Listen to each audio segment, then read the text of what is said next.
Animals and birds. My name is Jagu. I live in Nagpur. Come with me. I will tell you about the animals that live near my house. This is a dog. It lives near the gate. These are cats. They jump up and down in the veranda of my house.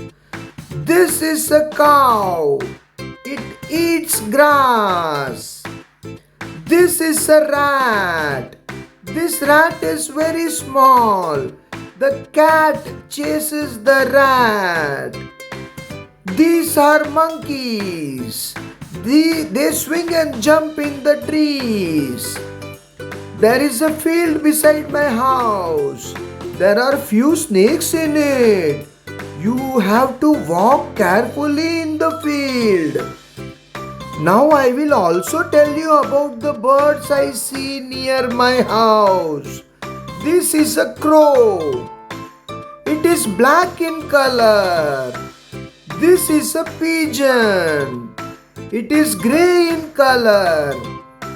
This is a sparrow. It is a small bird. This is a parrot. It is green and has a red beak. This is a peacock. It has many colors. I love animals and birds. Thank you.